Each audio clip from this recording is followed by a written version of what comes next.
you my ride or die. Like a diamond, we will shine. Baby girl, it's you and I. Baby, I won't leave your side. Indian, I'm your TP. I'm the beach, you're the bikini. The remote control, you're the TV. DVD player, I'm the CD. I can see us closer than 3D. Girl, your love is sweeter than kiwi. I can be your Adam, you can be Eve. I'm gonna bite that apple, believe me. I've been searching hard for your love, like a miner digging for gold. And if haters were the ocean, we would stay afloat with the boats. And if you were 4 tires, I would let you ride on my road. If I were your stripper pole, would you work me until I'm rusty and old? Oh yeah, right. You my ride or die. Like a diamond, we will shine. Baby girl, it's you and I. Baby, I won't leave your side. You my ride or die. Like a diamond, we will shine. Baby girl, it's you and I. Baby, I won't leave your side. Angel face with angel eyes, you must be heaven sent. Our hearts had a collision and it, mind you, left a dent. This love is meant to happen, girl, it's not an accident. So if you give me your heart, I promise I will represent. You're my pieces, I'm your puzzle. You're my rain, I'm your puddles. You're my teddy bear like Snuggles. If it's team us, let's huddle. We can be strength in life struggles. You're my red nose with no muzzle. I can be the product, you can be the dollars. Girl, let's orchestrate this hustle. Oh yeah, right. Girl, you my ride or die. Like a diamond, we will shine. Baby girl, it's you and I. Baby, I won't leave your side. You my ride or die. Like a diamond, we will shine. Baby girl, it's you and I. Baby, I won't leave your side. I am directions, you would be the destination. If I were an employer, would you choose my occupation? I must be a shovel, cause I'm digging you penetration. Girl, your love's got a hold on me like procrastination. If I were your telescope, you'd be my shining star. Beautiful, it's a crime, I'm arresting you like the law. My love is your parking garage, girl, come and park your heart. If I'ma slide on the playground, would you slide down my sliding board? Oh yeah, girl, you my ride or die. Like a diamond, we will shine. Baby girl, it's you and I. Baby, I won't leave your side. You my ride or die. Like a diamond, we will shine. Baby girl, it's you and I. Baby, I won't leave your side. I won't leave your side.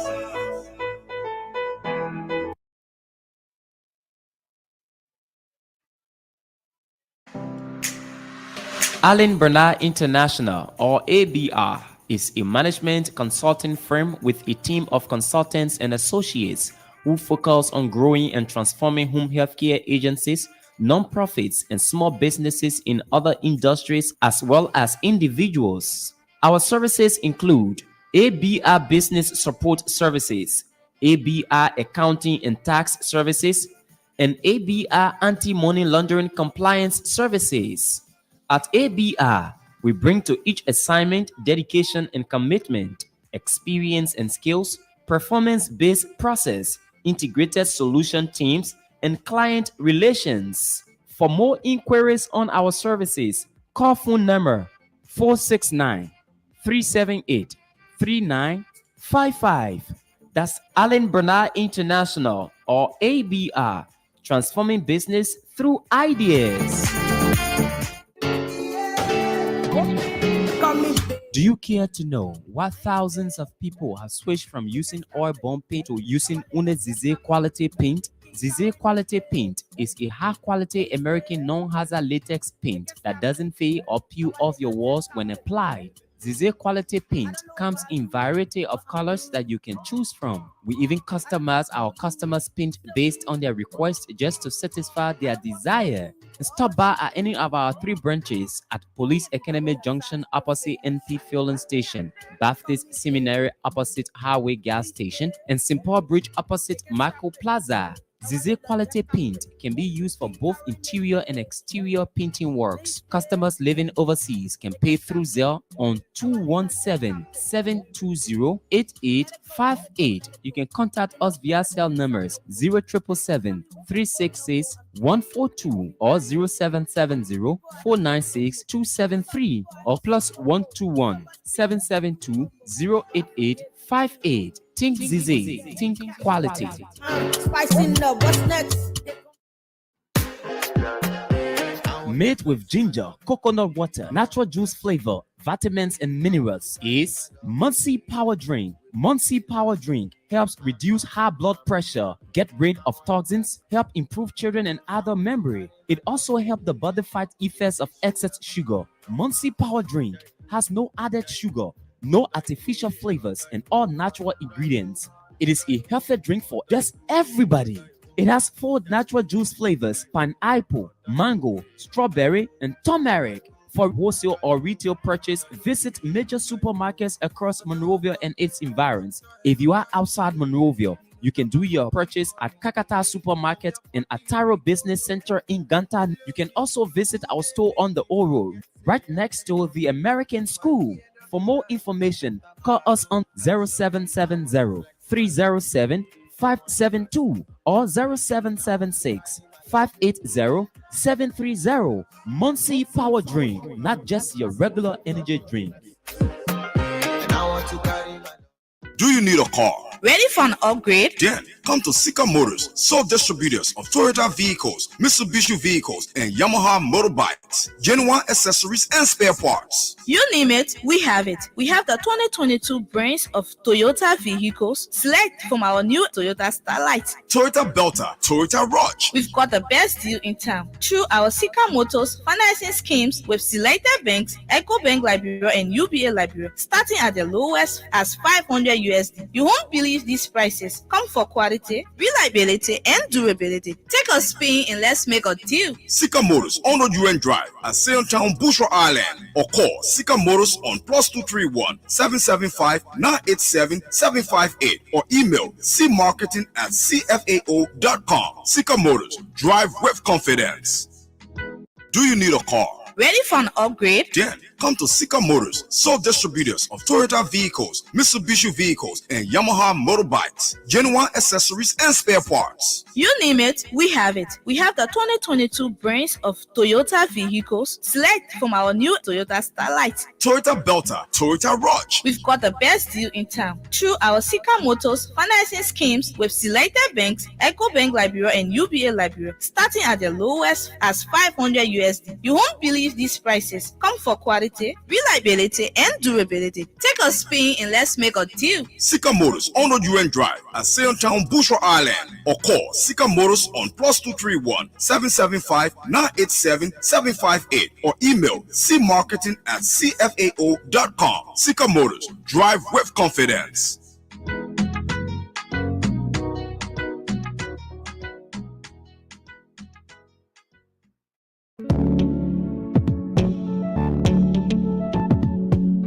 We all know the headache we go through sending money to our loved ones, friends, and family in Liberia. High fees, long lines in banks, the usual complaint of the system being down, such a waste of time and energy.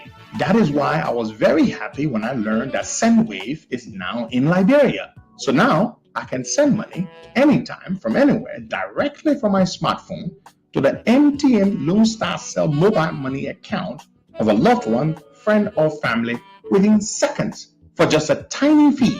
So download SendWave now to your phone from your Apple Store or Google Play Store. Add your details, and don't worry, they are very safe and secure. And start sending money today. Don't forget to insert the promo code COSTA to get free $5 credit added to your first transfer. SendWave is secure, super fast, and by far the most affordable way to send money to Liberia. I'm Henry P. Costa and a very happy customer. Thank you.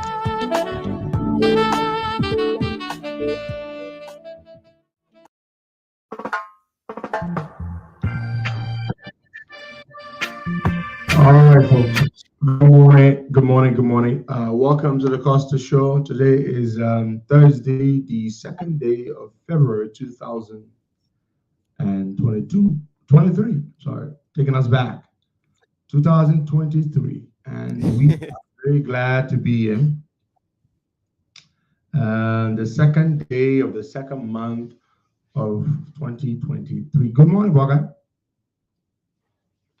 Good morning, Costa, and good morning to our many listeners. It's another day, a day to the weekend. So we are here to bring you another edition of the Costa Show. Certainly, certainly. It's a good day. Every day you see, every day you are alive is a good day. So let's talk about how's their so-called February 4th. Have you ever seen CDC mobilizing all around like the way they're doing this time, Bogart? Have you seen that? I don't remember ever seeing that. It's like you are.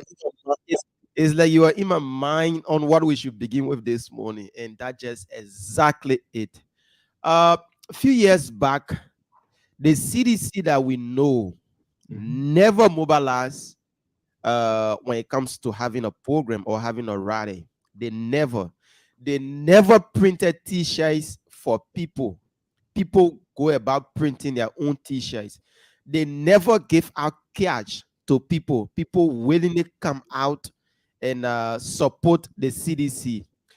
But this time around, after serving the Liberian people for 6 years or 5 years and a half, now the so-called almighty CDC is literally begging supporters to come out, inducing them financially and rallying that you see a lawmaker, ministers and other officials going out to beg supporters to come out for the so-called rally. Yesterday, I was standing somewhere and I see Zogo Gray. I saw the video you sent me. Akaro's Gray, all the community practically begging people to come out. Zogo Gray sitting on top of a car with 2 PA systems, one in the front, one at the back, begging people to come out on Saturday. I was like, it was like surprising to me. I said, this is CDC. If you know you have done well for your people, there's no need of you mobilizing or rallying people to come at your program. No, your work will speak at any time. Once you have done well for the Liberian people, there's no need of you. You only need to say, come out. They will be out. But no, it's not like that. That is so true, folks. That is so true, what Waga just said. People would come out. People would come out. If they are happy with you, if you feel that you've done well, you don't need to go out there begging people. Now, they believe that this thing has to be grand. It has to be grand, or else it's going to break them. And that's why they are this desperate. I mean, they're offering $20 per person, a T-shirt. They're taking buses out there to bring the people. So, in other words, Bagay, they know that they are no longer as popular as they were. No longer. Which is why they've done very badly in by-elections. One by-election after the other, CDC has lost. They are paying them, they are begging them, they are giving them T-shirts. Then what makes them think that they can win the 2023 elections? Let's talk about this. What could they possibly be depending on that they think that they can win? I mean, to get people to come to a rally, you got to be giving them T-shirts and giving them money and begging them and doing mobilization. CDC never did mobilization. The JE should say, tomorrow you are on a revolutionary mandate to assemble at the party headquarters, and you will see the masses coming. So then, Baka, what do you think that makes them think that they can win the presidential election? Maybe they are thinking about cheating or, We're not going to let them cheat, Waka. We're not going to let them cheat. But to be real, they are really unpopular because Previously, they planned on having this program at the SKD, but due to the response from citizens They were that not don't have sure. interest, They were not sure it would be a good idea. SKD is too big. So, Big. so where are they having it now? At the Antoinette Tubman Stadium. The ATS is small. Yeah, and the Antoinette Tubman Stadium that can take 10,000, they are saying a medium match. So I don't know where would the medium fit. They will be all over on the streets. Yeah, but Buckeye, this is very serious. The CDC is no longer the CDC we knew. This is what happens when you let the people down. When you come to power on the promise that you will change the people's lives, and then you resort to stealing. You know, you resort to stealing, you resort to murdering people in cold blood, you resort to violating people's rights. The president is very divisive. He has never cared about people who did not support him. He is not a leader. A leader is someone who realizes that they have to put their feelings aside and lead everyone and provide for everyone. But Georgia is not. And so this is why they find themselves in this position, this situation that is so unenviable. Nobody wants to be in Georgia's position. But let me tell you something. Here is why these boys are scared. These boys know that we will not let them go free. That when we come to power, we will not let them go free. We will arrest them, we will prosecute them, and we will put them in jail for a long time. We will confiscate their assets. We will work with the international community, Interpol and the US government and other people to go after the assets, and we will confiscate their assets and we'll have the assets, the stolen assets, repatriated. So they know that. So the reason why they are doing this is because they have to protect themselves. They are fighting for their lives because we're going to go after them. Okay? We will go after them. Let me tell you something. Joseph Walker understands this. Joseph Walker knows that it is not going to be up to him to decide whether he goes after these people. He knows that. Let me say this to them. Joseph Walker knows that it is not going to be up to him as president to decide whether or not to go after these criminals. It is going to be something that he is going to have to do immediately. He understands that. He understands that. So it is not a policy issue that he's going to consider whether he can do it. Buakai knows this, and Buakai will do this. He's going to do this. He will do this because it is in the interest of the country. There is no way we can come to power and let these boys go all the millions that they've stolen and all the damage that they've caused to our country. We're not going to let them go free. So that is why these boys are fighting. They are not just fighting, Buakai, for another 6 years in office, just to be in power. They are fighting to protect themselves. You know why? Do you know why most rogues or criminals or armed robbers, do you know why they murder people when they go to armed rob them? Do you know why they do that? What people resist? No. For fear of being exposed by their victim. Most armed robbers that murder people in cold blood when they break into your home, you know why they murder you? They murder their victims for fear that their victim might expose them and that they might be caught.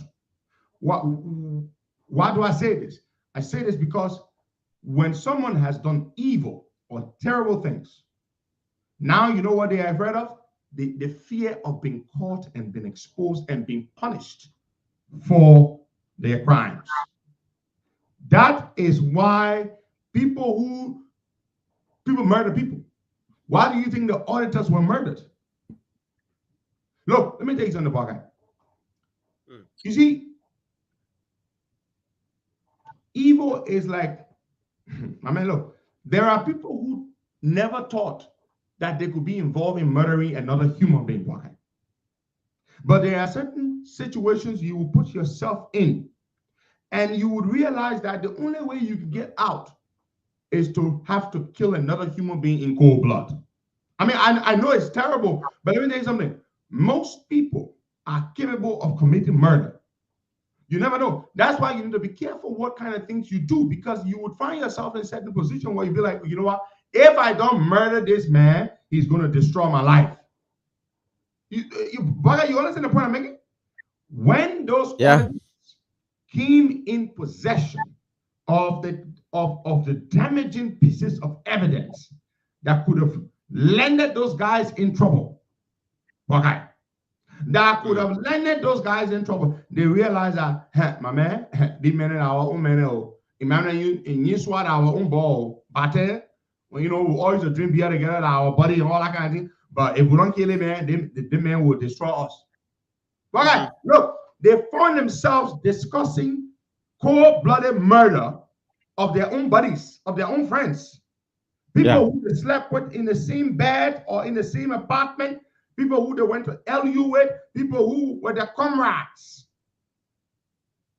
But they said to themselves, my man, that is what human beings do. The first law of nature, Bwakai, is self-preservation. So in order to avoid having to resort to murdering another human being to protect yourself, do not compromise yourself in such a way that you have to commit murder to protect yourself. Yeah. The auditors were murdered, for all of them, for one particular reason. They had damaging evidence on powerful government officials. Yeah. People who ate with them in the same bowl for years. People who struggled with them. People who went to LU with them for years. People who they called their brothers. People who they never imagined they could murder. But they murdered them. They murdered them. They said, Batin, Yinswa. Yinswa used to be saying now. I said, wait a minute, I will deal with a minute. That thing they are my friends, I will deal with them. Yinswa was very reckless. He never imagined that his own buddies could murder him in cold blood. Yinswa. People who he was living in the same house with for years. His brothers from way back.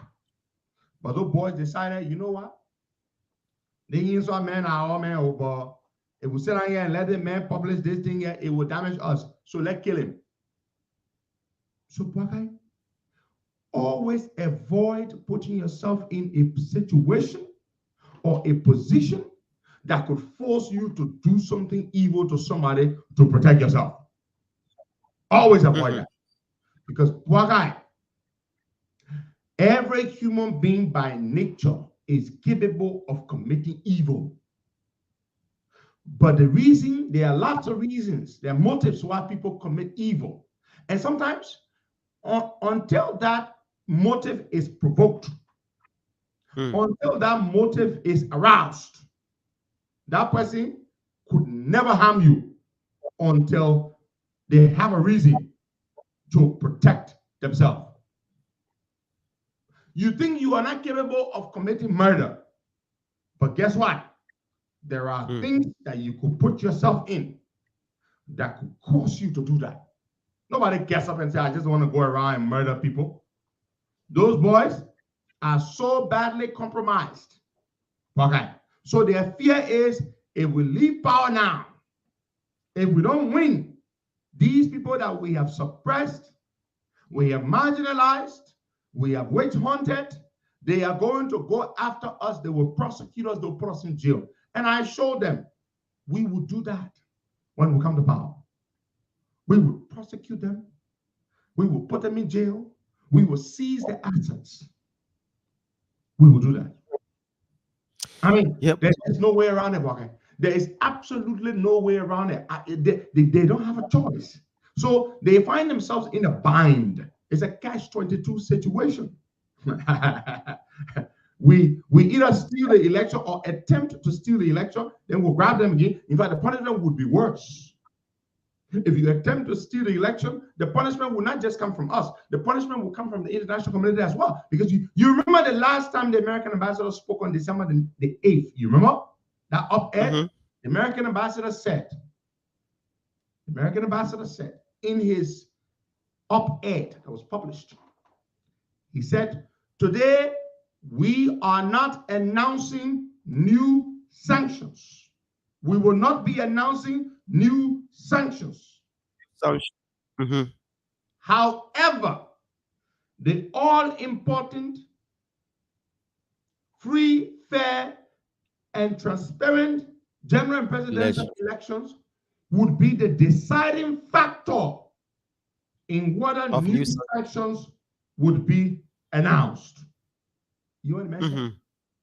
Yeah. The man said, today we will not be announcing new targeted sanctions under the Global Magnitsky Act. However, the all important, he did not just say the important. Okay, when you say the all important, it is a strong emphasis. The all important, free, fair, and transparent 2023 elections would be the deciding factor in whether new sanctions would be announced under the global issue. So the man was saying, today we're not announcing new sanctions, but you know what?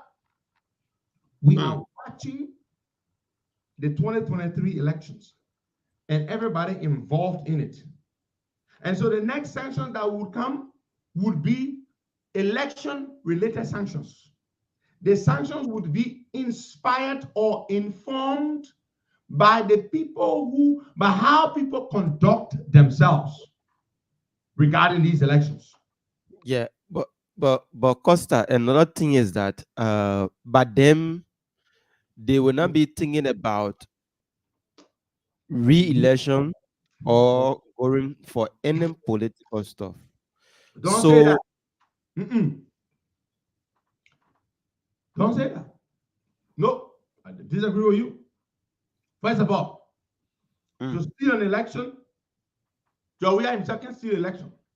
Jawia has to use the people at the neck. Don't forget now. Who would he? He has to use the election commission people to steal the election. And so, what are the Americans saying? The Americans are saying the people that we're going to go after are the people, the way they conduct themselves, the way they conduct these elections. So, David Ella Brown Lansana will have to ask herself and all the other commissioners, do we want to be sanctioned for these people's sake? Huh? Do we want to destroy our lives for these people's sake? That is what they have to ask themselves. And I don't believe that they are going to do that for those people's sake. They won't. Wow. Yeah, the U.S. Embassy put out this advisory on the U.S. Embassy Monrovia. U.S. citizens contemplating air travel into or out of RIA, which is Liberia's only international airport, should be aware that several airport safety, security, and emergency response capabilities remain below international standards. Did you just hear that? yeah, No. I saw. Let me read it again for those who might not have understood. This is on the website of the United States, the U.S. Embassy Monrovia. Let me read it. U.S. citizens contemplating air travel into or out of RIA, which is Liberia's only international airport, should be aware that several airport safety, security, and emergency response capabilities remain below international standards. So the Americans are saying to their citizens, those of you who are our citizens contemplating going to Liberia or leaving Liberia, just be aware that that airport is the worst you could possibly go to, that the safety standards, the security standards, the emergency response capabilities are below, no, they said remain below international standards. But this is our only international airport, as they say in this thing. And they are saying to us, look, amen, man. But the United States government is telling our citizens that our airport does not have safety standards, security standards, and emergency response capabilities. I mean, what kind of investor from America or from some other country would read this travel advisory on Liberia issued by the United States of America and still want to come to Liberia excitedly? Tell me, Baka, please do tell me. Yeah, but Costa, just the last time, last year, they have a meeting, and the Liberian government promised the U.S.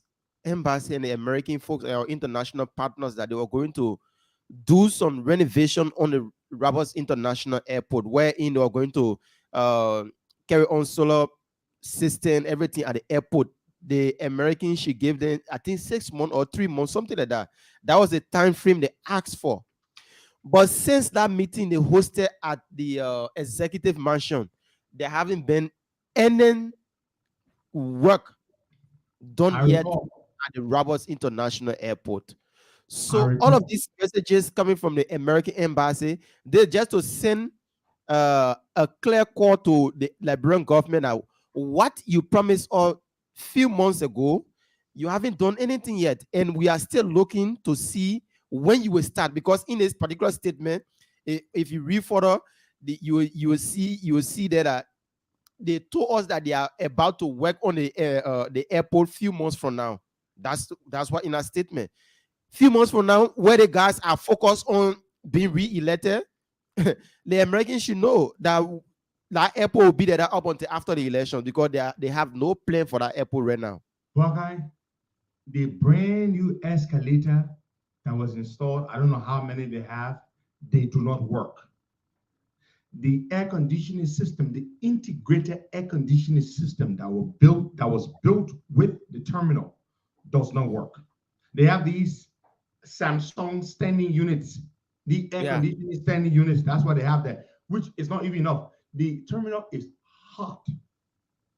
Everything is bad. Nothing works. Look, the thing is too sad.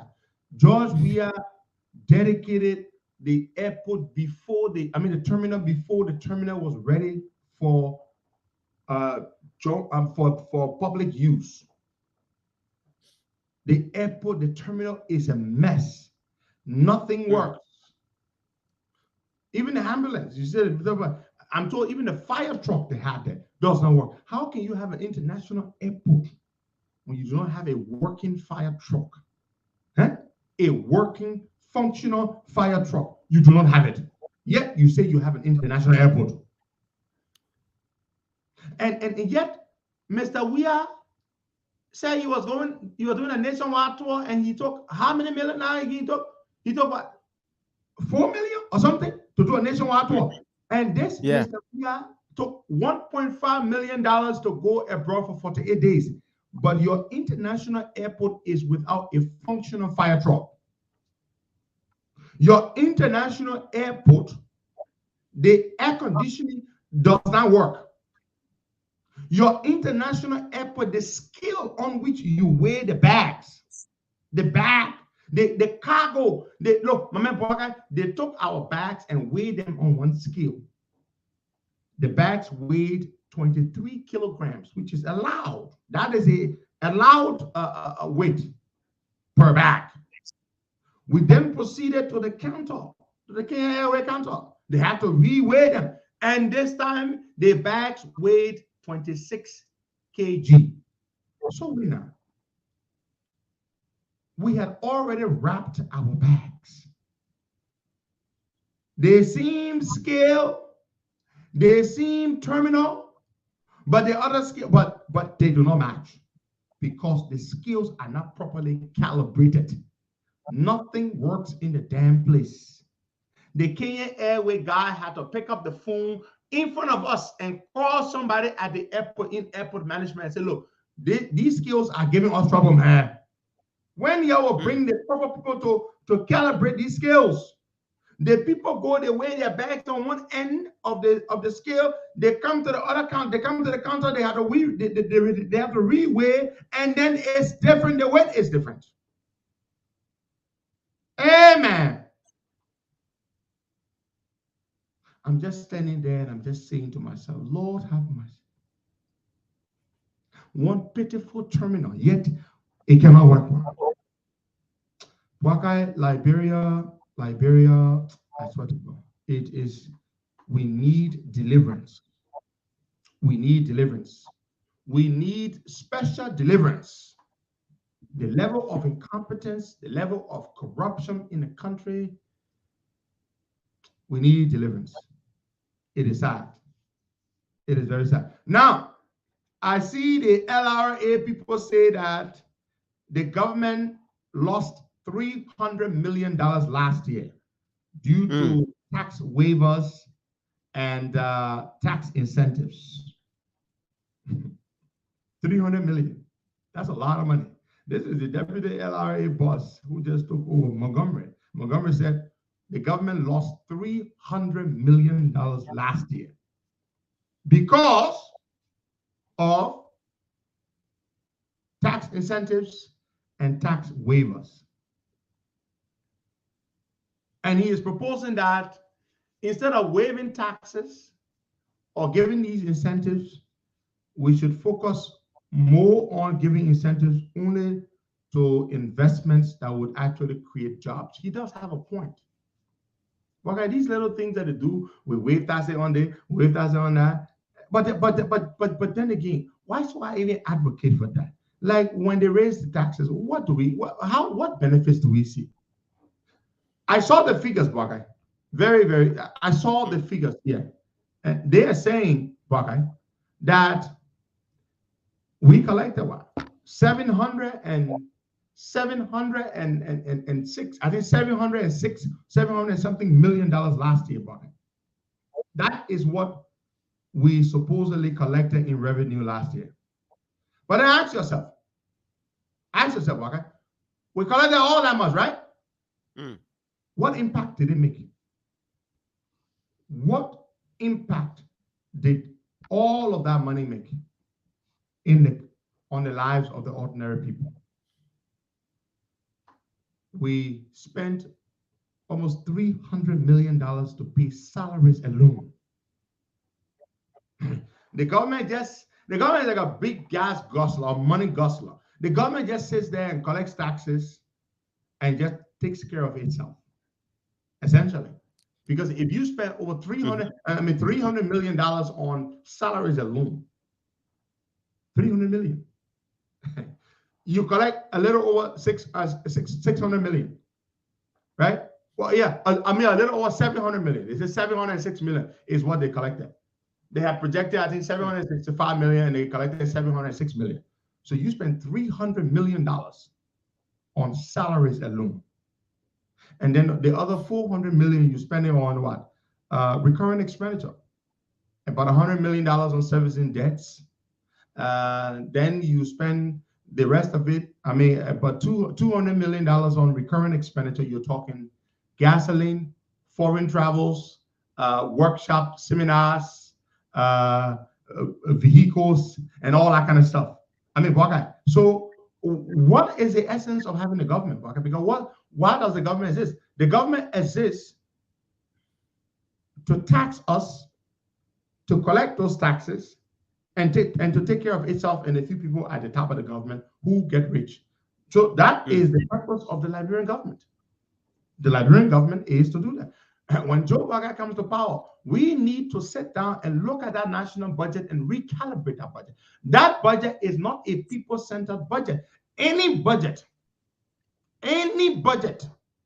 that spends 89% of their revenue on just maintaining the government, that budget is not a people-centered budget. That budget is not a development center or development-oriented budget. How can you spend so much just on salaries, Parker? So what they're doing, you got 70,000 plus people working on government payroll. Doing what? What benefits do you and I enjoy from having all those people on government payroll? Parker? Nothing. So essentially, we have a government that just collects taxes, takes care of itself, and that's it. That's it. It's hard. And I will tell you this did not begin with George Weah. Ellen Johnson Sirleaf, when she came to power in 2006, what did she do? Because she said she was doing what? Downsizing. Then later on, they said it was what? Right sizing. They lay off thousands of people because the payroll was bloated. Too many people work for government. Yeah. Because the government, the people who come to power, they are not able to create jobs to absorb people in the private sector. So what do they resort to? They hire all the people in government. Now we end up paying them. When CDC came to power, they added over 15,000 people to the payroll. More than 15,000 seditionists were hired. And they did not hire them the right way. You go to government offices, Buckeye, you got 3, 4, 5 people supposed in the same office. They don't know what to do. They hardly have any seats to sit down. No chairs. Nothing. For them to sit. They're just hanging around. How can we run a productive and efficient government with thousands of people on the payroll doing absolutely nothing?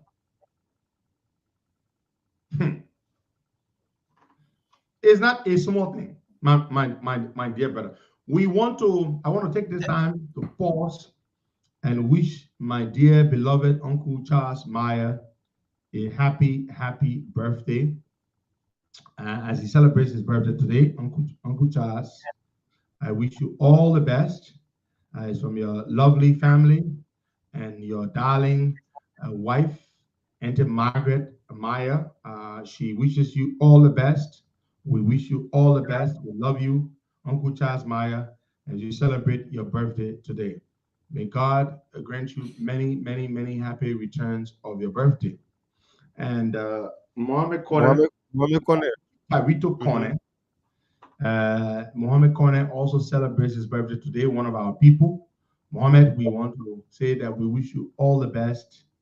And may God Almighty, may Allah Almighty, in his infinite wisdom and his his unreserved grace and mercy, increase your blessings, and may you see many, many, many, many, many more years to come. And all of you out there who celebrate your birthday today, we share your birthday with Mohammed Kone and with Uncle Charles, and we want to say we wish you all a happy, blessed birthday. So we're gonna go to some other issues here. But you wanted to say something? No, I wanted to let you know about Mohammed's birthday. Oh yeah, so most definitely. So here is the thing, Baka. Here is the issue. So on Saturday, they are going to try to cause traffic jam, in that part of town.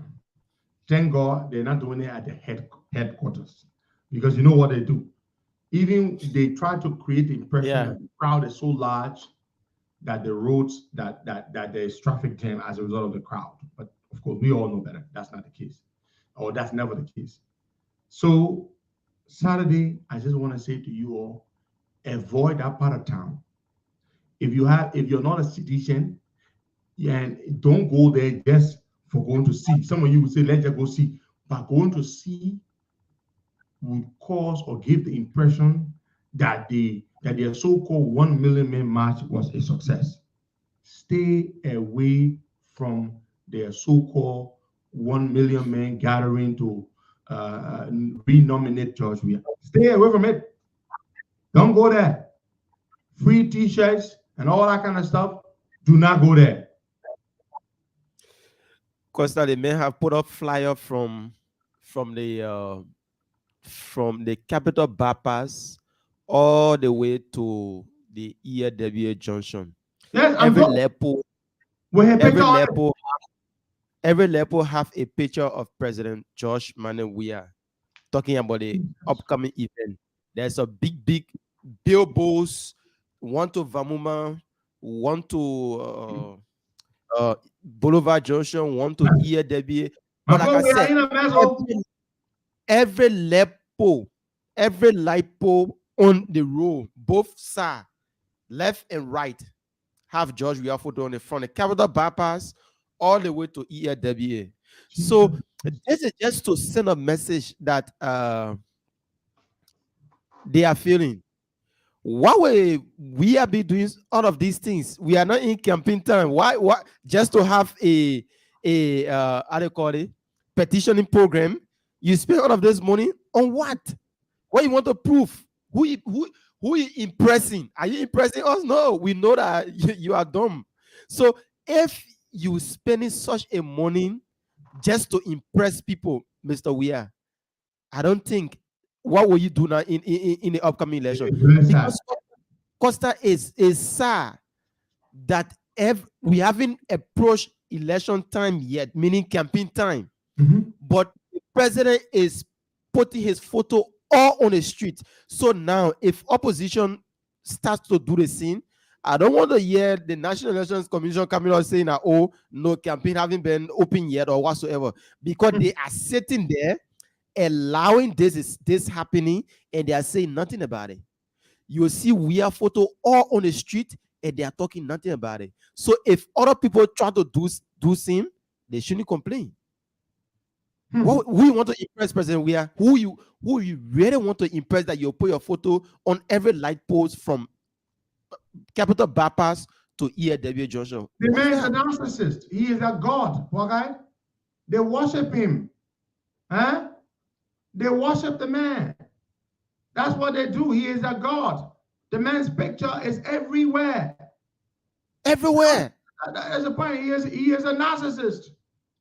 Mr. Amos G. Walbert Sr. said we should has asked us to extend a birthday treat to his sister-in-law, Louise Richardson of Providence, Rhode Island. Madam Louise Richardson would like to wish you a happy birthday. Wish you all the best. Is from Mr. Amos G. Walbert Sr. and us. So yeah, so that's what it is. Okay? He is a narcissist. They worship him. Okay, they worship him. So apparently they're putting all those pictures of him so that they have to remind the people. They have to remind the people. They have to remind the people that George Weah is their God. Hey, don't forget, this is our guy. This is your God. So don't forget. You have to remember who is the God. You know, this is your God. So now they need to do that. No, Costa. If the time he was not the time that he was not president, we could say, oh, Mr. Weah not president yet, so he's trying to get to the seat. But you have been given 6 years to prove yourself to the Liberian people. And this 6 years, they don't know the method. This 6 years, you should have proven yourself well. Then the Liberian people will know that, oh, this man have done well. But because you never prove yourself to the Liberian people, this is why you are doing what you are doing now. Placard poster all on the street. If you know that you have done well for the Liberian people, there's no need for that, man. Other people will not do that. Other people will not do it. Well, this just goes to show to us in the opposition how these people intend to campaign. Buckeye, those boys will spend money. The money CDC people will spend, it will not be funny. They will spend money, they will buy people. I'm told, Buckeye, let's break this, that there is another major drug bust. Yeah, another major drug bust. It is not exposed yet to the public. We're getting information is trickling in. We will tell you in detail once we have the information. Another drug bust. There you go. We're talking millions and millions of dollars worth of drugs. Yeah, that's what we're told. Just came into the country again. Tens of millions of dollars worth of drugs. Tens of millions. We don't have all the information yet, but there's a major drug bust, and it was brought into the country a few days ago. And but this one, they're keeping it hush hush. I don't know what they're waiting for to tell the public, but we're gonna get all the information and we will inform you. Let's go to the line, Waka, and take some calls. You know, their drug business, the government man, I want to hand in South. But I hope the men in the drop is in every night and then they got drugs coming in, 20 million, 30 million, 100 million worth of drugs. I hope the men in the drop in there. I can't put anything past these guys. These guys are desperate. The government officials, they are desperate. I'm telling you, these boys can do anything. They can allow cartel people to bring in their drugs. And these drugs are not meant for Liberian market, just so you know. The Liberia, we've been warned that Liberia is becoming a major transit point for drug, for the international drug trade. Particularly, Liberia is used as a route for Europe. So you see the drugs that go to Liberia, they are bound for Europe. They're bound for Europe. They're not bound for Liberia. I mean, you get money, you ever afford that drug? You can't afford the cocoa way, mommy way, Italian way, then a Duji, and then the men get in like, bro, you can't afford that good quality cookie and heroin. You can't. you can't afford that kind of drug. That drug is expensive. So that drug is passing through. So these drug dealers are paying people. They're paying people, to buy the drugs. I mean, to transit the drugs through Liberia. Like go to Guinea-Bissau. Guinea-Bissau has essentially become what is called a narco state. Guinea-Bissau. Guinea-Bissau is, Guinea-Bissau is the major hub for the international drug trade. It's a route to, So Liberia is gradually becoming that. So imagine they have these drug busts, and we only learn of one or two of them maybe in a year. But do you know how many drug shipments quietly make their way through Liberia without being caught, without being exposed? Lots and lots of them, I would presume. And people are getting rich. Government officials are getting rich out of this. They've been paid, especially the people in the security system. You understand? They need them. You remember the thing with Fomba and those Colombian guys that the biggest drug bust we had in Liberia, perhaps ever. $500 million, $500 million. And the Colombian guys brought in the drugs, and we were told that Fomba Salif and the guys were in touch. And Fomba has supposedly received a kickback from them, a protection fee to allow them transit through Liberia. And then Fomba went and played double agent and went and told the Americans. He snitched on those guys. He told the Americans. So the guys gave him money for protection to let them transit through Liberia. And they say he told the Americans. I remember Fomba came to the States that time. I think he was... I think the DEA even gave him some kind of medal, some kind of honor they bestowed on him. And then those drug dealers went and hired a guy called Rambo, an ex-US Army sniper, to go to Liberia to assassinate Fomba Salif. Luckily for Fomba Salif, Rambo was picked up by the Thai police. The Thai police picked Rambo up in Thailand. He was preparing. They had already procured the weapons. The weapons had already been smuggled into Liberia to carry out the operation to assassinate Fomba Salif. Rambo transferred from Thailand to the United States and turned over to the US government for prosecution. He was on his way to Liberia. Google it, you'll find it. He was paid, I believe, $900,000 to assassinate Fomba Salif. And the reason the Colombians were pissed is because Fomba, according to what we were told, had already struck a deal with the Colombians. But Fomba struck two deals. He struck one deal with the Colombians, and then he struck another deal with the Americans. So he struck a deal with the Colombians, took some money from them, and then snitched on them to the Americans. So the guy said, oh no, you can't do this to us. You took our money, and you snitched on us, making us to lose $500 million worth of shipment. And so they hired Rambo a U.S. Army sniper, retired U.S. Army sniper. Rambo went to Liberia, did his reconnaissance, mapped out all of Fomba's movements. Okay? He hired two other guys from the German army, two other former German army officers, 2 or 3 guys, and they went with him. And the guy bought some weapons, some automatic rifles, some hand grenades, and the guy was going to Liberia now. He was on his way. Unfortunately for him, the U.S. government, I think, through their intelligence, network, intercepted communications that Rambo was in Thailand, in some kind of place there in Bangkok.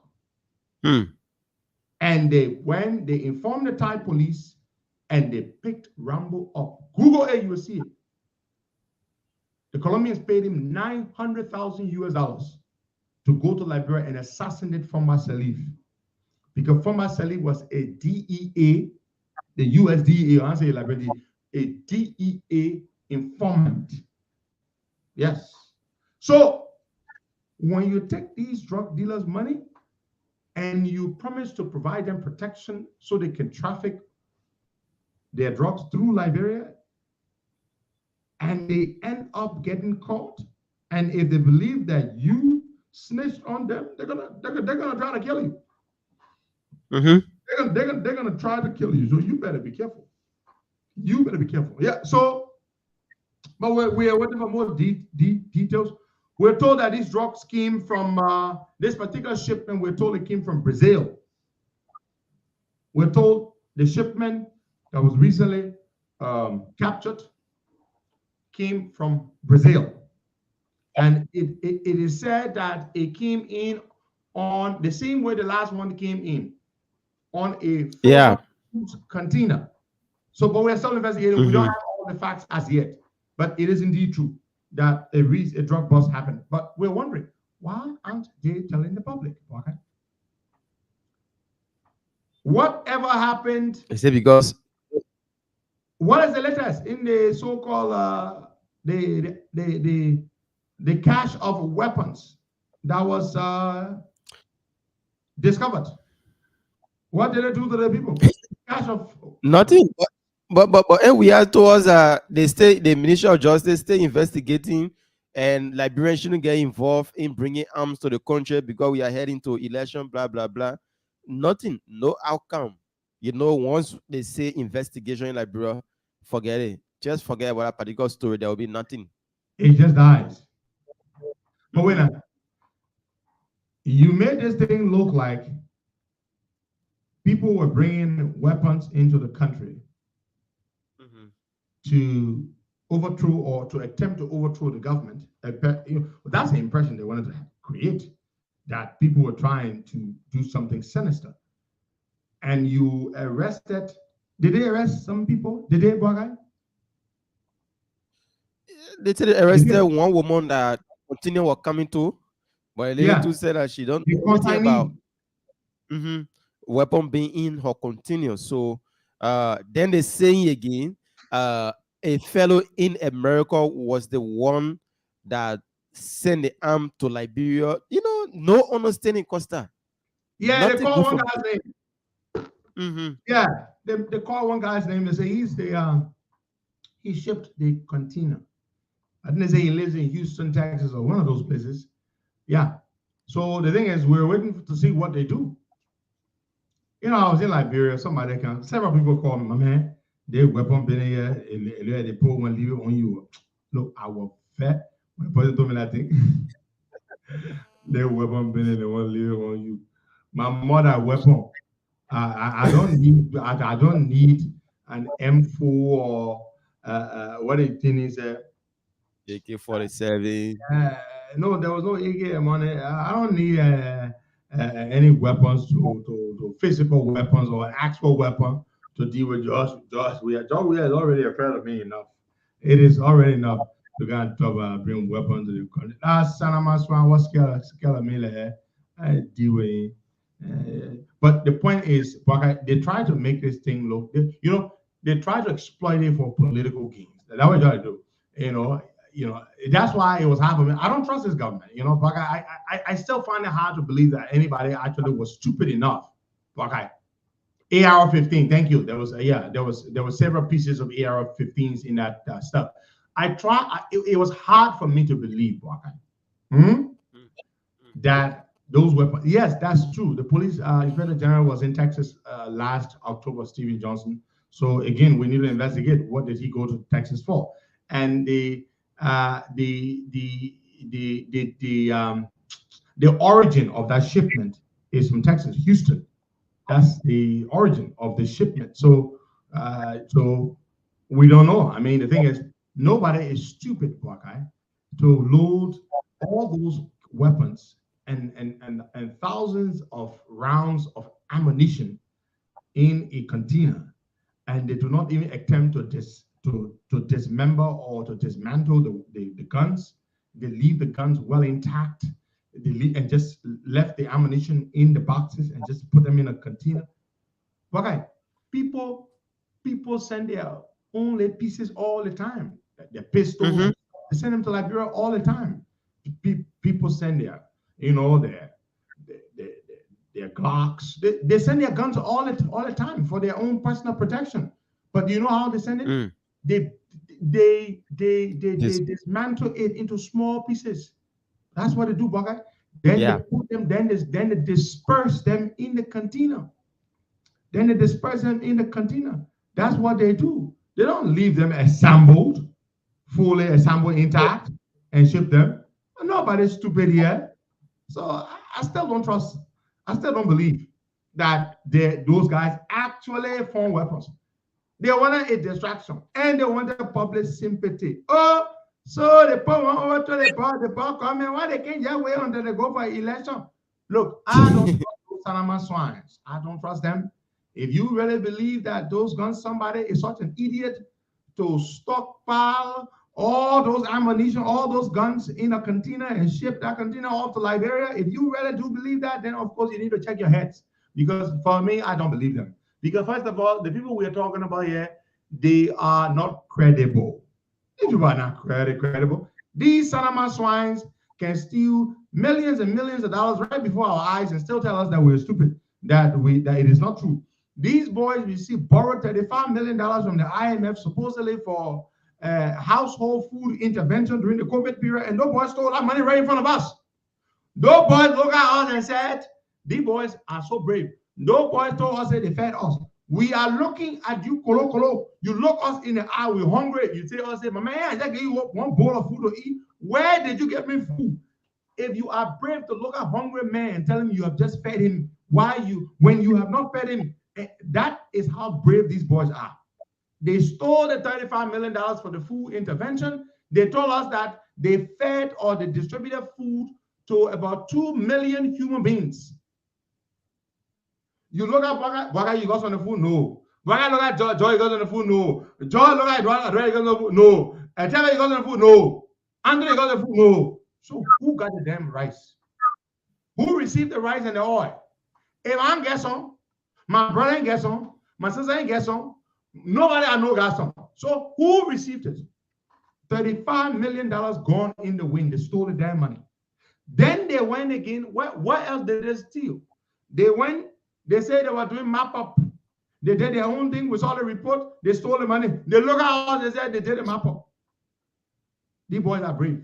So that the same kind of criminal, then we can't tell me say they found weapons in a container and somebody won't overthrow the government and they brought the weapons in. I don't believe it, man. Oh, that they rule. Then I beg you, yeah. If you believe them, are you business? But I don't believe them. I don't believe them at all. I issued a statement when they came out with that thing there. And they say, yeah, they're going hell. Then they say they're doing this display. They brought the weapons, they put it on display. Yeah, the weapon. Yeah, I see the food they're holding the gun with all gloves. How you can be holding? You say you are a police officer and you have just confiscated a cache of weapons with thousands of ammunition, rounds of ammunition.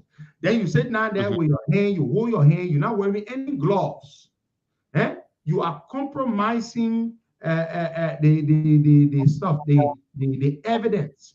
No police officer, trained police officer, would go to a crime scene and would pick up the thing and hold it in your hand like that. Yeah, oh, stupid Billy Goat. Do you not know that you're compromising your fingerprints? Look, man, these boys are just stupid. You don't hold. See the man with a gun in the hand. Yeah, the AR 15-year-old. Yeah, they're going. Wait. Do you know what you've just done? Destroy evidence. You have compromised the evidence. You have done that. The boys are so stupid. So where do you take that gun now to go find out who touched it? Because you can do that. You can collect your forensic people, if you have any, which you don't have. Costa, don't waste our time. Can collect evidence. Forensic way. They can collect fingerprints. It's possible.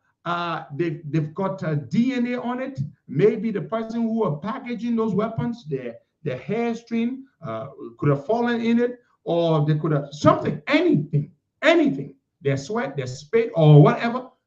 You could lift DNA. You could lift fingerprints off of those weapons.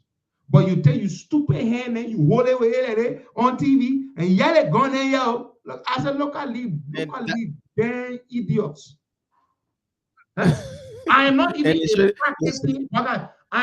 a practicing criminal justice professional.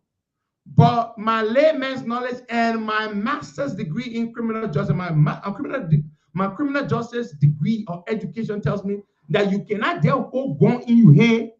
You cannot just hold gun. Let me put it like that. Your man is a gun. You tell it gun. You tell it gun in your hand. Then you hold it on TV. You say, yell, gun in yo. Yell, gun in yo. The brother went to overthrow the government. I said, you want to stupid, man. Yeah. They want to stupid. And because people had to fire the gun. Huh? They were showing people how to fire the gun. Or like how they can fire it. Look, my man, so bonsoir in the government. That's in the deal. That time when they say, oh, we found weapon in the man car. We found weapon, you found weapon. You don't go to court to go get a court order. You enter the man car, you say you found weapon. You think that evidence can be you stupid? Something wrong with you? But let go take the call that the boy they just dog. The men just dog. All of them dog. Their president dog. All of them dog. Yeah. Now this dog man, you know when I say the men will cheat in election, is you know cheat in election as somebody dog man can cheat in election. Let me tell you something. Dog man, the men, they can try it. The men are official there. They can try. Jowia is the scariest animal you could ever meet. That boy is scared. Jowia, that boy is scared. I know what Jowia is afraid of because I know him and he can tell me all the time that boy scared of protest. Oh, yeah, Jowia, you know me, Jowia will steal election. Dang. He will run away. Jowia, steal election. The other brand last night they know what's up. They will not rig any election, my people. They will not be able to do it. We will not allow it. The international community will not allow it. Is finished. They are finished. You see the Zogo problem in the country? You see the Zogo problem? You see Jowia, that a condominium complex he built there where nobody can live there. We will take it from him. The land for him. Okay. The land is for him. Saying the land belongs to him, we'll seize it and we'll pay for the land. But you understand what I said? The land is his land. He bought the land before he came to power. So the government will invoke what is called the right of eminent domain, the land for him.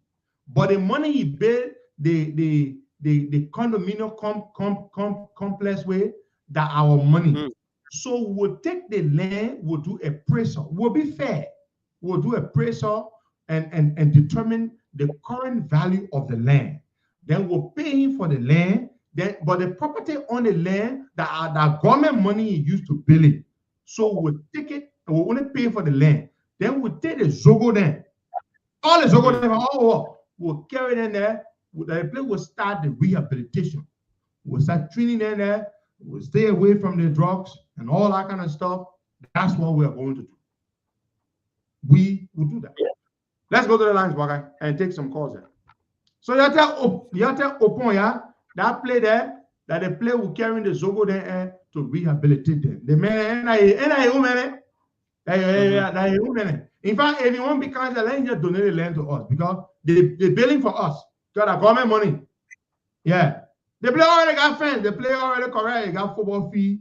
They got everything there. Zogo don't let them play football. They let them play basketball. They swimming pool there all. We teach them how to swim and all. Yeah. They will go live inside job we have play.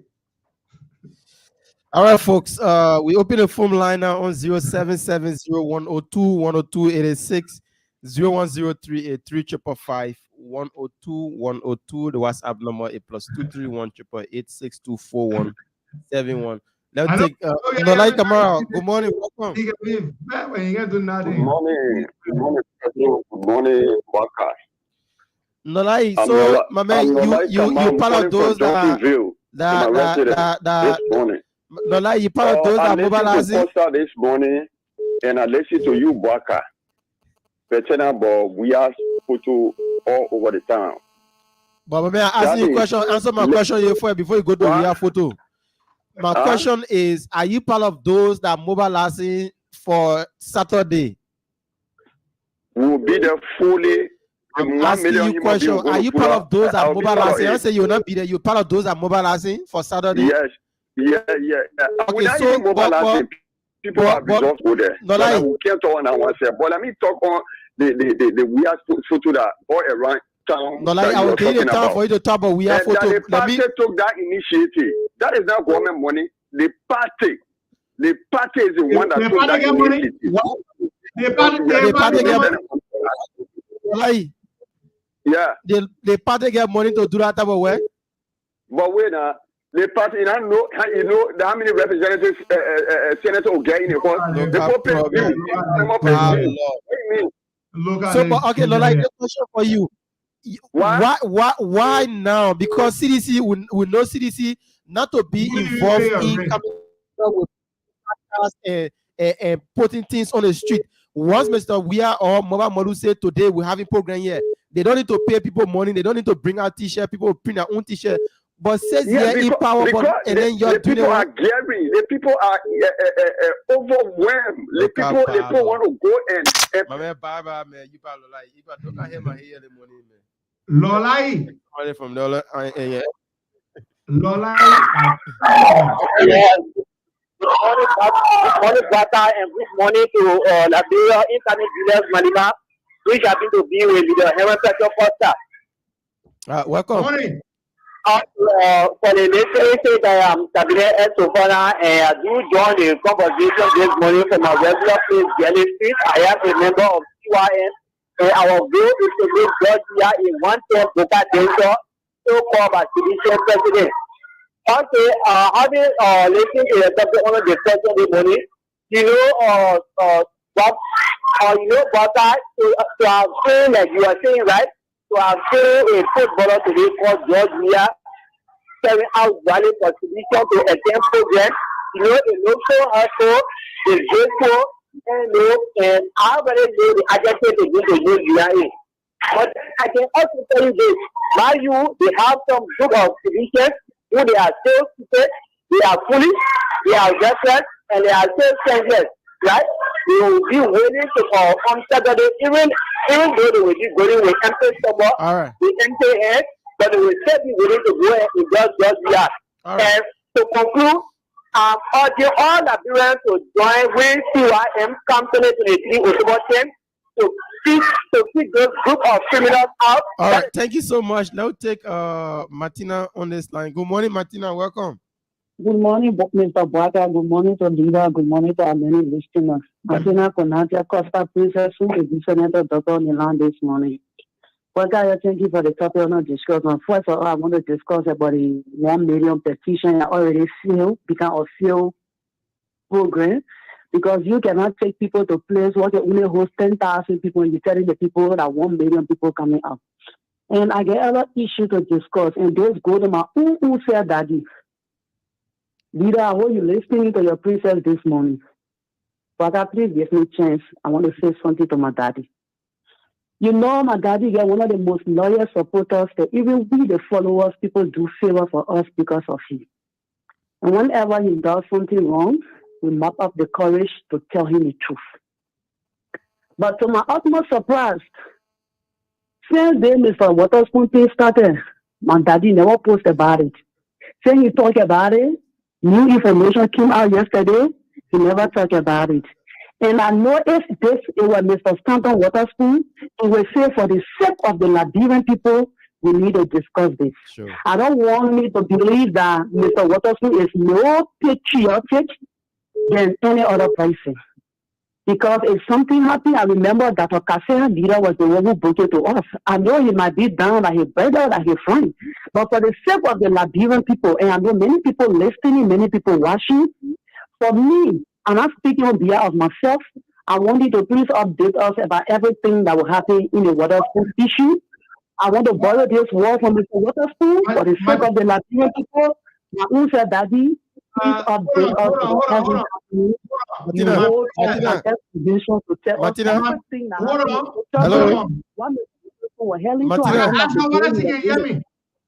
Martina. And at the end of the day, we the Liberian will be affected. And thanks to the Americans, hold on. Hold on. As a humanitarian, and later we saw him with a party. Who knows Mr. Witherspoon? Even me, she not listening to me. I don't know. Martina. Hello. Yeah, hello. I can hear you. Okay, listen to Costa now. Martina, can you hear me?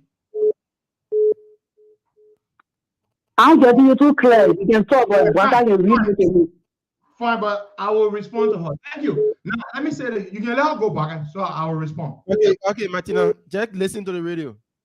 What is Martina talking about as the new development in the Stanton case?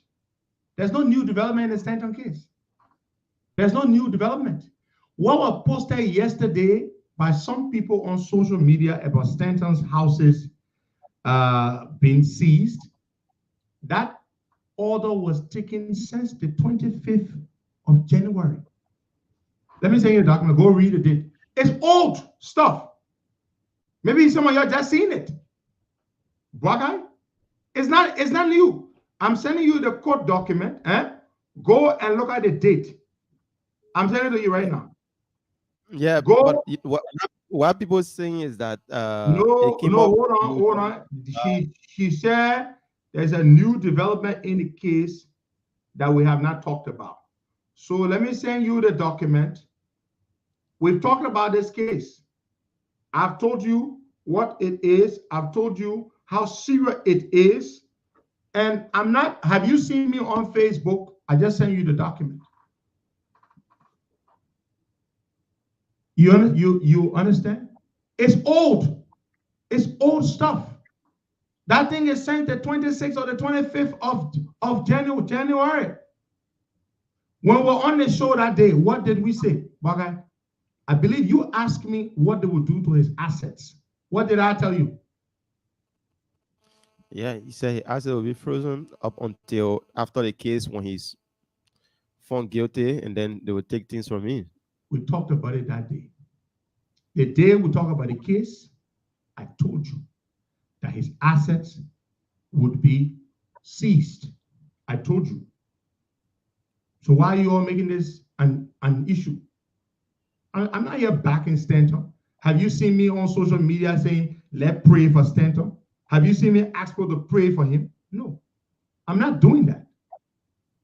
I've said what I said about the case, and I'm done. If Stanton is convicted, we will tell you.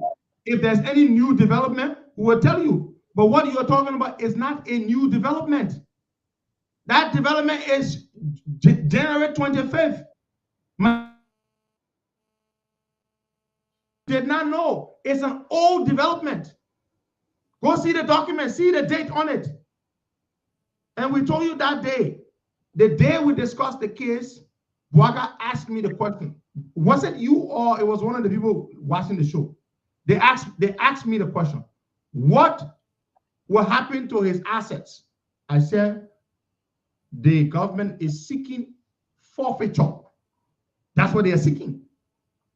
That's what they are seeking. Now, some of you, listen. I don't know if I can come in. No, I'm coming. Some of you are asking me or are saying why I'm not talking about it every day. What's there to talk about it every day? We've talked about it. The case is in court. Every day I should come and tell you, oh, Stanton got case, Stanton got case. We don't talk about certain things here every day. The case is in court. Stanton, I think he makes his first court appearance tomorrow. Tomorrow is when he makes his first court appearance, according to what I heard. Even the Cassell thing that some of you are bringing, no, let me deal with this. Even the Cassell thing that some of you are bringing up. We didn't talk about Cassell here every day. We did not. We did not talk about Cassell here every day. Unlike some of you on Facebook saying, let's pray for Stanton, let's keep him in our prayers. Unfortunately, no. I am not going to be a part of that. Stanton is charged with serious crimes by the United States government. And I told you, as much as he's my friend, these charges are very, very serious, and I'm not here to offer him prayers or anything of this sort. I wish him the best in his legal struggle. But what do you want me to be talking about every day? You have documents that are old. You publish them. Do you think I published everything? Some of you are saying, okay, why didn't you publish it? I talked about it on the show. You have access to it. Do I need to publish it for you to see? Do I need to publish everything for you to see? No. I choose what to publish, what not to publish. Tons of things happen in the country every day. I don't publish everything. I don't. So you want to hold that against me? Fine. You hold it against me. Hold it against me. Why can't I come in? You will talk. You were not the one that Martina raised this issue with. She raised it with me, not you. So I'm the one who should address it. The Stanton Witherspoon case, you have not seen me defending him. I came here and I discussed it. I discussed the case, and that's it. When a new development happens in the case, I will talk about it. If I were the one in this issue, Spoon Talk would have discussed me. You think I don't know that? Spoon Talk would have discussed it. So if anybody thought I wasn't going to talk about Stanton being charged with serious crimes and me telling you about his chances of getting off the hook, I told you how like slim to none. I've told you everything. There's been no new development. There has been, Christian Taylor, thank you. I told them how severe it is. And I told them the conviction rate of the feds, 99.6%. I've explained all of that to you. Stanton has not even made his first appearance in court. Then because you see a court document from the 25th, that document was not filed yesterday, Martina. We talked about that here the other day, that they're going to confiscate his assets. I even explained to you that day that they will conduct what is called a forensic audit of all of his assets. They will determine all assets, all properties or money that he has as a result of the fraud will be seized by the government. All the money or properties he acquired as a result of legitimate business, he will keep those. I said that. Dominic Malo, thank you. Dominic said, I learned about the 99.6% here that day. That's true. I talked about it. I told you that Stanton is not likely to get off the hook because the U.S. government does not miss. When they come for you, more than likely, they will get you. So Martina, I think you just want to be sentimental. There is no new development. I even told you that some of his former employees had flipped. They had offered people deals so that they could testify against him. Do you not recall that? Do you not recall me telling you that? I said it. I said people have been offered deals, plea bargains, to testify against him. Some of you say, oh, would they offer him a deal? I said, no, he is not likely to be offered a plea bargain. The reason he's not likely to be offered a deal is because they want to set an example. Did I not say that? I said it. They want to set an example because of how grave this thing is. I said all of those things that day. So what is the issue trying to make? That I didn't talk about the properties. They all look at if you're talking about you didn't discuss the property addresses. What kind of nonsense is that? As you can't read all the addresses of the properties, I said the properties. Did I have to call all the addresses of the properties to you? Oh, property this, address this. I told you they're going to confiscate the assets. I talked about the confiscation. Then somebody asked about the assets in Liberia. What was my answer, Bakai? When they asked about the properties in Liberia. No, you asked me whether they could seize, I think, Spoon Talk or the radio stations. What was my answer? Is it if he's American citizen? No, that was not my answer. No, you asked me, would they seize his properties in Liberia? I said no. I said no, because it's a different legal jurisdiction. So you know that some of y'all are not listening. You see, that's the point. Some of y'all are not listening. I told you Liberia is a different jurisdiction. U.S. law does not extend to Liberia. I said it. U.S. law does not extend to Liberia. That's why they cannot. And then somebody said, what if the government wants to seize the assets? I said, no, the government would be wrong. The government would be wrong to seize its assets in Liberia. I said it. I said the crime was not committed in Liberia. I said it. So apparently my daughter Martina was not listening well. I talked about his assets being frozen in America. His bank accounts being frozen in America. I said it. And other people are here. They are testifying to it. Those of you who listened well and heard me well, you please tell them that I said all these things. I said it. I said it repeatedly. Stanton Witherspoon's properties in the United States, I said it. No, don't tell me we'll make progress because some of you trying to make it look like I didn't. I spent enough time that day explaining this thing over and over and over. And I beg you, those of you who heard me say these things, you are on a moral obligation to please say these things here. If Allah say Allah, did I not say that they will freeze his assets, his bank accounts, his properties? Did I not say those things here? If I did not say them, say Allah. Then how would anybody come today and say, I never talk about Stanton properties being seized? I talk about properties. I talk about bank accounts. So what else? People say, oh, you never call the addresses. The addresses of the properties. Hey man, look at that kind of nonsense. The addresses of the properties. How is that important? I tell you, they will seize the man properties. Is that not enough? I must say, located at this address. You don't want to find something frivolous because you want to have an issue with Costa. What are calling the addresses for? I mean, somebody please tell me. Oh, they kill a man. Oh, that which street they kill a man on? How is that important? Which street they kill a man on? They kill a man. That is what's important. I said all those things that day. And brother, I'm sorry that I have to stop you. You want to ask, you will ask. But it is important for me to explain this to our people because they need to know. I came here that day. I never told you, oh, I prayed God way. No. I told you, I said, these charges, the U.S. government is serious.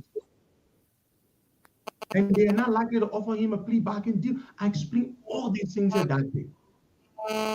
And Martina, go look at that document that the other people posted on Facebook. Thank you. My sister Minnie Smith really said it. I said it is extremely unlikely for him to go free. I said it. I said the chances of Stanton Witherspoon going free is 0 point something percent. I told you that day. 0.04%. I told you. The US government has a 99.6% chance of convicting Stanton and 0.4% chance of Stanton going free. I explained all that day. Yet, apparently, my princess was not listening that day. So she said, I talk about the property, the new development. But my princess didn't see the deal. That property, the US government went to court with a number of documents. They went for forfeiture, they went for the terms, the terms of release. Everything was done at the same time. Martina, all those documents, all those actions were taken at it. Right now, as we speak, Stanton has not been in our house since that day. Stanton not in the house. Stanton not in the house. They took everything. So I don't try to make it look like I'm defending Stanton. I'm not defending Stanton. You see me, part of you say when somebody does bad or is accused of doing bad, you can say, oh, let's pray for the person. You see me doing that? You see me saying, I'm pray for somebody. If you're my friend and you do something terrible, I will not pray for you. I'm sorry, I will not pray for you. If you're my friend and somebody is trying to set you up or somebody lying on you, I will pray for you. But if you do something terrible and to be charged by the United States government for such a serious crime, I'm sorry, I'm not the court, even though they say innocent until proven guilty, but it's just hard. It's nearly impossible for Stanton to be set free from this case. I explained all of that to you that day. I told you everything that day. But apparently some of you say we're talking every day. So beginning tomorrow, every day we'll come on the show. Let's talk about the Stanton case here. Every day. These same things that I just said, every day we'll come, we'll talk it. Tomorrow morning we'll come. Yes, Stanton was charged, and so every day we'll talk about it because there has been no new development. There has been no new development in the case. Stanton Witherspoon has not even been to court yet. So, I'll turn it over to you. I need to take my time to explain this and to show you that some of you were not listening that day when I explained all these things. When I told you, I say the feds will not charge you with a crime if you're innocent. Did I not say that day? No, somebody say it will be boring. It will not be boring. I will talk every day. I will talk about the case. Every day. Let me write a reminder here on my desk. Baga, you can talk now. I read the reminder. Tomorrow morning we're talking about the case. Monday morning we're talking about the case too. I'll put a reminder right here. I will stick it right on my desktop computer there. Yeah, Costa, what Martina was saying and what for us, we have Stanton's case. I'll put it right here. Every day will come. I'll talk about the case. We have learned, talking about it. We have learned a lot from you, and on this platform, we don't have friends, we don't have enemies. We speak for the Liberian people. In this case, for what others think that they have observed is that Costa is playing cold shoulder about it. And going to your Facebook. No, what do you think? No, Baga, let me tell you something. You will not sit here and talk about what somebody thinks. I'm asking you, sit on this platform with me. I'm asking you, what do you think? Like Jesus Christ said, was it Peter? It says, then Jesus asking, who do you think I am? Jesus asked Peter. Now what other people say? You who my disciple, who do you think I am? So I'm asking you, Baga, what do you think? Forget about what people say. I'm asking you, say it everybody. What do you think? Okay, so for me, what I think is that you have been 75% in the case. What do you mean? Balance 25%. The balance 25%. Costa is somebody that once such a case come out on any Liberians, Costa, first thing he will post on his page, he will let the Liberian know every bit and pieces about any information that is on that particular person. We did it in the Sheikh Bashiru case. We did it in the how they call him, PLP, political leader case. Okay. So Okay. it's Witherspoon. Right. Yes, I agree. But listen now, I will ask you questions. You thought I asked you. So do you believe that there's any information, new information I have that I'm withholding? Answer me. I don't think there's new information that you're withholding, but taking it up to your page and letting Liberian know about things that are happening, things that are happening. The page and the show, which has the most audience. The page and the show, which has the most audience. The page, the show have an audience, the page have its own audience. And on other people, you don't post it. Issue is, I talk about it on the show, but I didn't post it on my yes, on my yes, you haven't posted it on your page. Okay. And Costa, I know you, Costa. We better not get it for long. The way you approach other issues, I'm not seeing you doing it like this. And if we're going to be this case, we're going to be you, Costa. But now they Stanton, the other people at that radio station, they were going to discuss you for days. Every day. Listen to me, Baga. Listen, this is one thing you don't know about me. It is not my business what people do to me. I don't control that. I control what I do to people. You understand? No new information has come up in this case.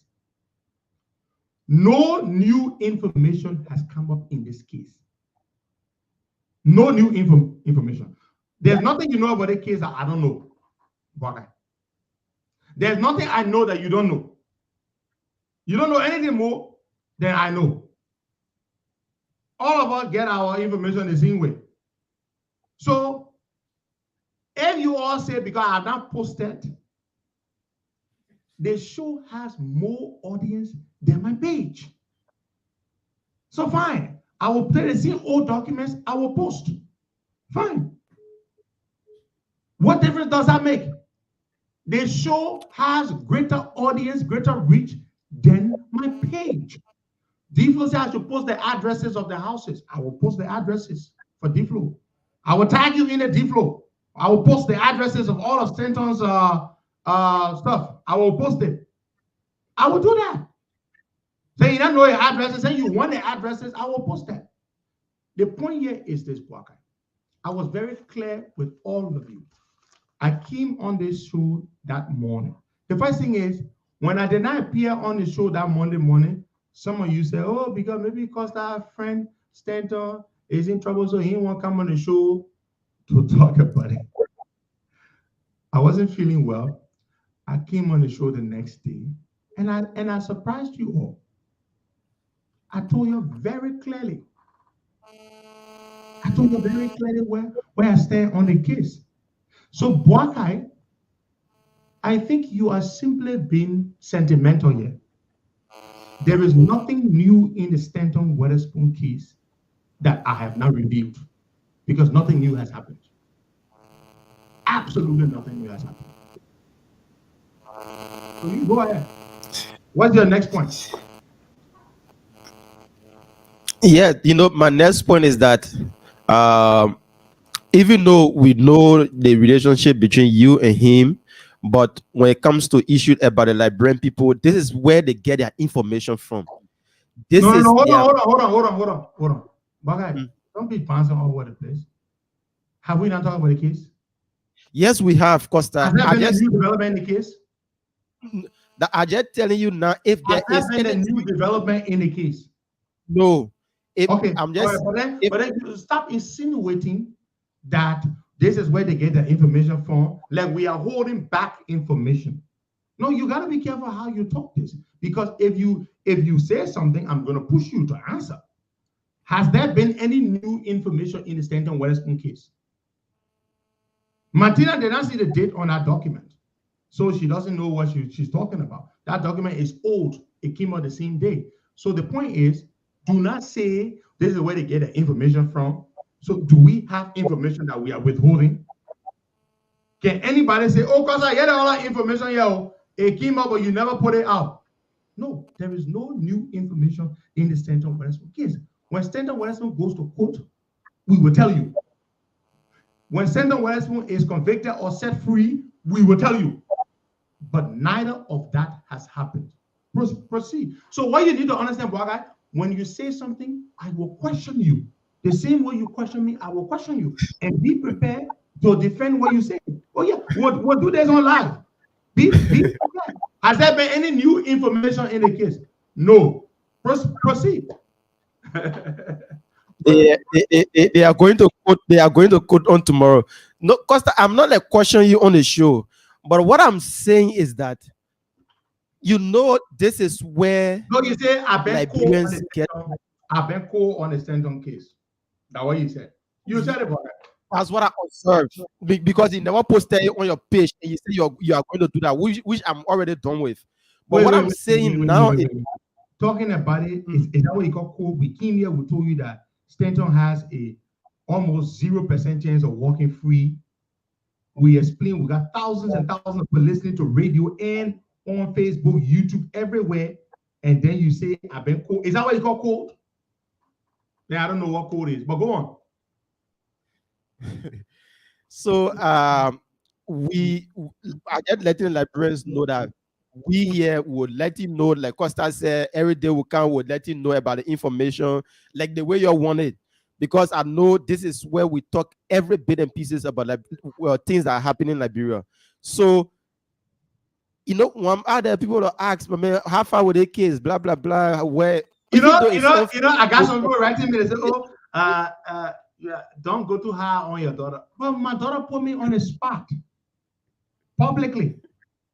So it is my duty. I have to respond. I always encourage my followers to speak freely. I always encourage them to speak freely. Unlike the judge, we are people. Bwaga is my co-host.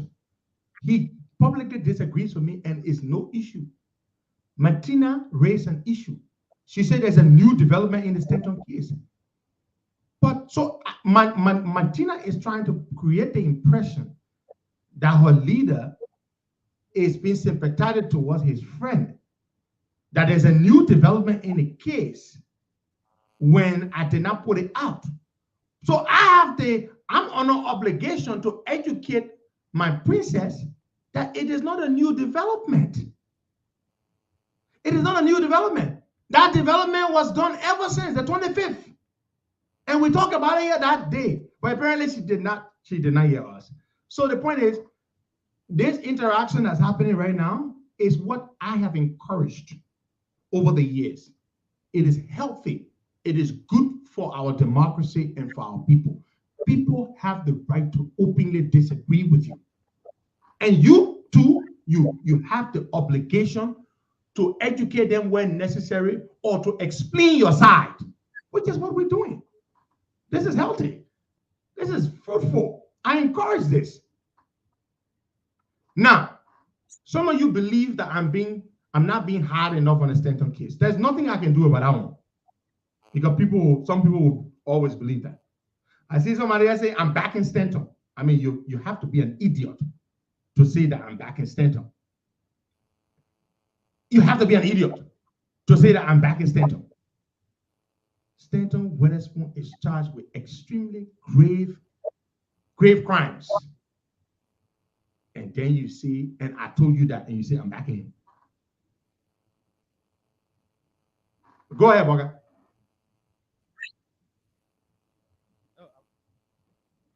I'm okay now. We can go ahead. We can go ahead with the show. Oh no, we should continue with a show like this because guess what? It is important. No, Boga. When people make statements that insinuate or that will cast you in a negative way to make it look like I'm being biased, I have the right to defend myself. I have the right to defend myself. Whether it comes from my daughter or from my son or from my co-host, I have the right to defend myself because you're trying to create an impression in the public that I am being sympathetic or soft on Stanton. Stanton has been charged Stanton has not been found guilty, but we told you that his chances of going free are almost non-existent. No new development has happened in the case. I spent enough time here educating the public about the case, about the gravity of the charges. I've explained all of that. Tomorrow, when Stanton goes to court and we get new development from the case, we will update the public. It is as simple as that. D-Flow, you say Stanton, a guilty plea from Stanton. I don't expect that. Stanton would not take a guilty plea from what I see. Stanton is telling you that he's innocent. That's the impression that he's trying to get out there, that he's innocent. So you say Stanton will go to court tomorrow and say, I plead guilty. No, he will not plead guilty. He will not plead guilty. He intends to fight. And even though his chances of winning,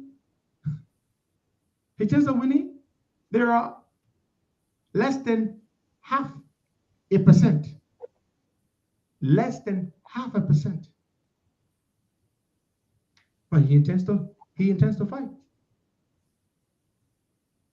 He intends to fight. So, my people, that is the issue. When Mr. Witherspoon goes to court, I will come here and I will tell you. If Mr. Witherspoon is found guilty, I will tell you. But I'm not lenient. I'm in shock. What you don't understand is this.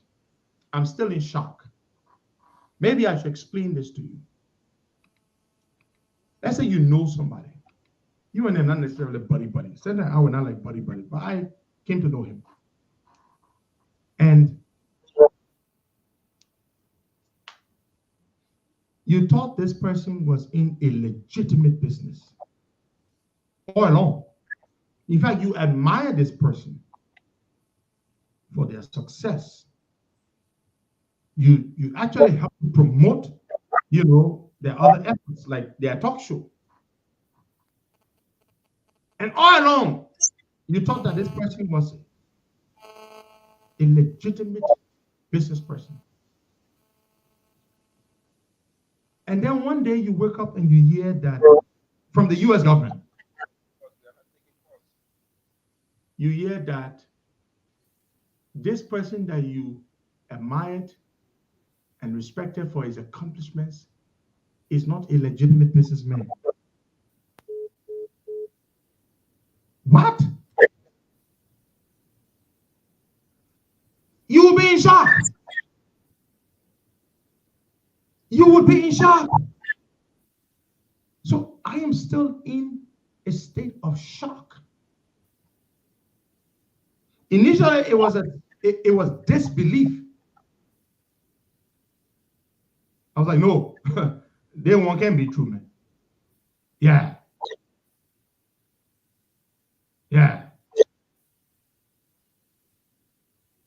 So, but then I realized it was true. And I'm like, what? But this thing is serious. I told my man we're running a legitimate operation. But that's not the case. So it's a state of shock. I am still in a state of shock.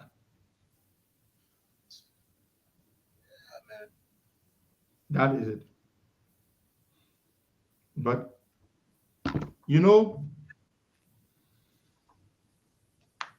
some things when they happen, it can be hard to believe. You can just be like, talking. What? Look, every other day I can ask myself, so is this really true? Is this really true? That Stanton did these things? Yeah, I'm telling you, because when you hear Stanton talking about corruption, about how people are so corrupt in the government, the city millions, they're doing this, doing that. So you believe that, because to be able to talk like that, you have to have there has to be a moral foundation inside of you, because so you can be like, the way Stanton went after Samuel Tweed and the way Stanton goes after the government people. Okay. Then you hear that he is accused and charged with crimes that are even greater,